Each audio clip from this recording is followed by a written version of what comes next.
Thank you. There are no words anymore. Decades decrying abuse, a lexicon of a lifetime, and there are no words adequate to excoriate these acts by Israel. Frozen in the headlight, dumbstruck by the unbelievable, hoarse in voice, I scream into the void, not in my name. At school, just after the war, books passed around described in detail the personal barbarity and the mechanical genocide. Uncomprehending of the horror, my parents were silent. No words were spoken. The unconscionable was in the past and abroad. Though I was born at its height, on the date of the 5th anniversary of Kristallnacht, I never learnt their thoughts. And now, how has it come to this? Mechanized annihilation, unleashed on civilians by new Jews, with old rabbis scripting an infanticide halakha in military yeshivas. Babies in intensive care have the power cut. 710 babies, 1,800 toddlers murdered. Thousands of amputees with no anesthetics.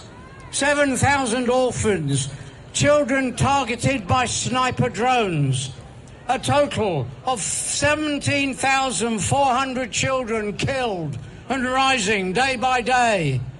A calculated, programmed massacre of the innocents. Famine weaponized. The deliberate starvation of 350,000 in North Gaza, now in its 3rd month.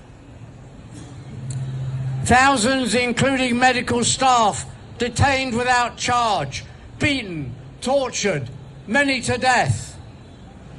How has it come to this? The seeds were sown at its conception by its founding father Herzl. In Judenstadt, he wrote, "To clear a country of beasts, we should not take lance or spear, but drive the animals together and throw in a gelignite bomb." Weitz, the head of the Jewish Agency, there is no other way than to transfer the Arabs. Not one village, not one tribe should be left. Ben-Gurion, the first Prime Minister, to the Haganah Army commander, the cleansing of Palestine remains the prime objective. Weizmann, president of the World Zionist Organization in 1920, there is a fundamental difference in quality between Jew and native. Shmilansky, founder of the Moshav movement in 1914, said, "We must not forget that we are dealing here with a semi-savage people." Israel Zionism is founded on deep racism, superiority and territorialism. Essential in its construction of Jewish identity is an enemy and a people to be subjugated. But during my youth and Israel's youth in the 1950s and 60s, it was shrouded by a cloak of socialism and humanism. But the process of oppression created resistance by the oppressed and generated a self-fulfilling existential threat. Thus, the story of the Amaleks takes center stage. Netanyahu, televised, reads it to his army. Infanticide becomes ineluctable. The raising of hospitals, the assassination of doctors becomes an iron logic. And the chief rabbi, just the other day, unblinking on national media, with no reference to Gaza, promotes Hanukkah as the flickering flame of humanity, as a light unto the world, a rabbinical banishment of humanity from Gaza. Well, if this is the light unto nations, if this is the Jewish identity, then I am not a Jew. Because I am a Jew for justice.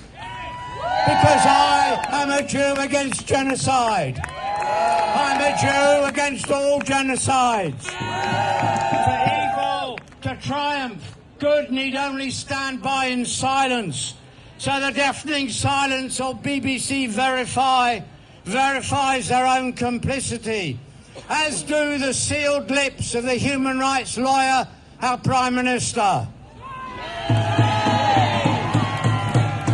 Yeah, October the 7th was a crime against humanity, but to understand it, we must learn from the slave rebellions, particularly from the leading one of Haiti in 1791, where 7,000 white French civilians were murdered, the elderly, the women, the children, the babies.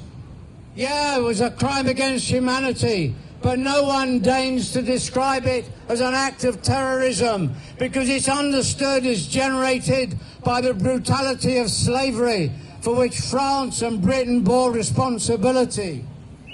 Antonio Guterres, the United Nations Secretary General, said the war on Gaza did not start on October the 7th.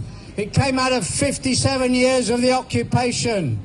Add to that the ethnic cleansing of 1948 and 67, the massacre of Deir Yassin and 19 more villages, of Sabra and Shatila and Jenin, and the 17-year blockade and bombardment of Gaza, and the 17 failed peace talks. October the 7th came out of 3/4 of a century of brutal repression for which Israel, the United States and the UK bear the responsibility. Nelson Mandela famously said that Africans' freedom would not be complete without the freedom of the Palestinians. This is profoundly true for Jews, for a people who oppress another can never themselves be free. Oh, Palestine, I am numbed by indescribable pain. I shake with rage and salute your incredible Samud.